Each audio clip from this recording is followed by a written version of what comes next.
অন্তর্বর্তীকালীন সরকারের প্রস্তাবিত জ্বালানি ও বিদ্যুৎ মহাপরিকল্পনা 2025-2050-এর বিরুদ্ধে উদ্বেগ ও আপত্তি জানিয়েছে নাগরিক সমাজ। রোববার রাজধানী ঢাকা রিপোর্টার্স ইউনিটিতে আয়োজিত সংবাদ সম্মেলনে তারা অভিযোগ করেন, গণতান্ত্রিক প্রক্রিয়া ও জনগণের অংশগ্রহণ ছাড়াই এই দীর্ঘমেয়াদী জাতীয় পরিকল্পনা প্রণয়ন করা হয়েছে। বক্তারা বলেন, খসড়া মহাপরিকল্পনাটি নবায়নযোগ্য জ্বালানির বদলে এলএনজি, কয়লা ও তেলের মতো আমদানি নির্ভর জীবাশ্ময়ের জ্বালানির উপর অতিরিক্ত নির্ভরতা বাড়াবে।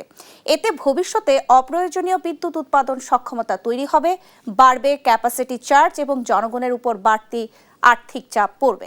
এছাড়া নাগরিক সমাজের প্রতিনিধিরা আরও জানান, পরিকল্পনাটিতে কার্বন নিঃসরণ হ্রাস, পরিবেশ ও জীববৈচিত্র্য সুরক্ষা, শ্রমিক পুনর্বাসন এবং সামাজিক ন্যায্যতার বিষয়গুলো যথাযথভাবে বিবেচনা করা হয়নি।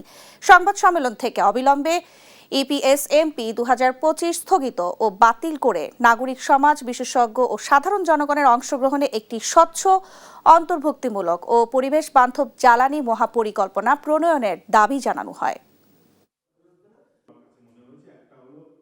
সরকারের যে সমস্ত কর্মকর্তা আছে তাদেরকে আমরা সরাসরি তাদের কাছ থেকে এই প্রশ্নের তাদের ব্যাখ্যা কি, দেখা গেছে তারা সবসময় আমাদেরকে একটা ভাওতাবাজির মতো বলেছে যে আমরা আসছি প্রোগ্রামে, আসবো, তারপর দেখা যাচ্ছে সেখান থেকে আসেনি, তারা আসেনি। তাদের কিন্তু ধরনের একটা লোকজনীর ব্যাপার আছে এবং বাংলাদেশে সবসময় যেহেতু ব্যবসা কেন্দ্রিক সবকিছু হয়,